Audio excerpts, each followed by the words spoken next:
ऑ inspiring Bihar के इस कड़ी में आज हम आपको बिहार के एक बेहद खूबसूरत जगह पर लेकर चलेंगे। जी हां, हम बात कर रहे हैं जमुई जिले में स्थित नागी नकटी पक्षी अभयारण्य की।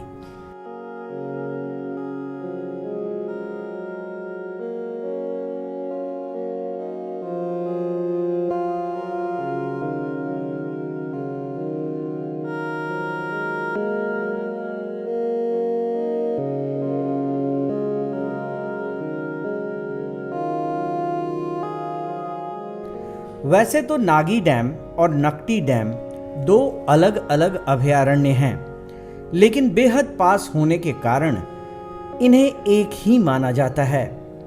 नागी नकटी पक्षी अभयारण्य कई प्रजाति के स्थानीय और प्रवासी पक्षियों का विस्तृत निवास क्षेत्र है। जैसा कि हम जानते हैं कि जो आर्द्र भूमियाँ होती हैं, वेटलैंड्स, उनका हमारे पारिस्थितिकी तंत्र में एक महत्वपूर्ण योगदान होता है। और नागी नकटी जो वेटलैंड है हमारा, उसका भी उसी प्रकार से एक महत्वपूर्ण योगदान है। और विशेषकर जो माइग्रेटरी बर्ड्स हैं, इसी क्रम में हमने यहाँ पे नई सुविधाओं को सम्मिलित करने का भी एक प्रस्ताव हम लेके आए हैं, जिसके अंतर्गत बाउंड्री वॉल का निर्माण है, भव्य गेट का निर्माण है, पर्यटकों के लिए कैफेटेरिया है और भविष्य में नौकायन भी प्रस्तावित है। और सुरक्षा के दृष्टिकोण से हमने यहाँ पे एक गार्ड क्वार्टर का भी निर्माण किया है। प्रवासी पक्षी यूरेशिया, मध्य एशिया, आर्कटिक सर्कल, रूस और उत्तरी चीन से शीत ऋतु के दौरान यहां आते हैं। इन अभयारण्यों में पक्षियों की 136 से अधिक प्रजातियों को देखा गया है। इनके कलरव की गूंज से पूरा इलाका चहक उठा है। इनकी ख्याति आज सिर्फ बिहार में ही नहीं, बल्कि ये जगह पूरे भारत के पक्षी प्रेमियों के लिए आकर्षण का केंद्र बना हुआ है। साइबेरियन सहित कई अन्य प्रवासी और देसी पक्षियों की प्रजाति जाड़े के मौसम में यहाँ डेरा डालते हैं। इनमें bar headed goose, little grebe, little cormorant, grey heron, Indian silver bird, pochard और लालसर पक्षी प्रमुख हैं। सामान्यतः नवंबर से मेहमान पक्षियों का आगमन शुरू हो जाता है और यह सिलसिला अप्रैल माह तक निरंतर जारी रहता है।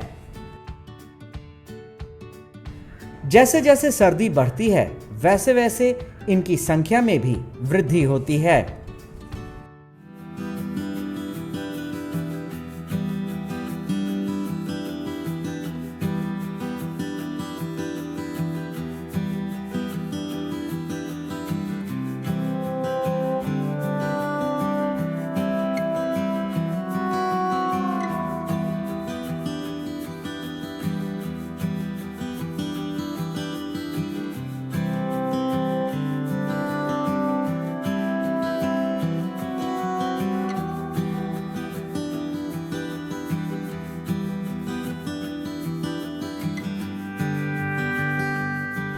पच्चीस फरवरी 1984 को सरकार ने नागी नकटी डैम को नागी नकटी पक्षी अभयारण्य के रूप में स्वीकृति दी थी।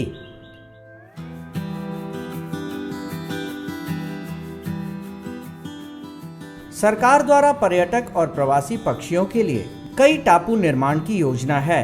टापू पर जमुई वन प्रमंडल द्वारा गूलर और जामुन के पेड़ लगाए जाएंगे, जिसके फल का इस्तेमाल ये भोजन के रूप में करेंगे।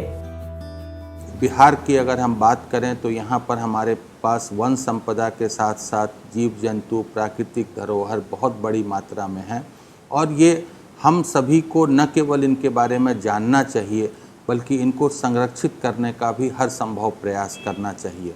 न केवल जंगलों में बल्कि बिहार में एक खास बात यह है कि जो जंगल क्षेत्र हैं उससे बाहर भी यहाँ पर प्राकृतिक सौंदर्यता और जीव जंतु दोनों मौजूद हैं। अगर आप प्रकृति प्रेमी हैं तो नाकी नकटी अभयारण्य जरूर आइए। यहाँ की खूबसूरती और दृश्यों को आप कभी भूल नहीं पाएंगे। ऑ इंस्पायरिंग बिहार में आज के लिए बस इतना ही। फिर मिलेंगे अगली कड़ी में। तब तक के लिए नमस्कार।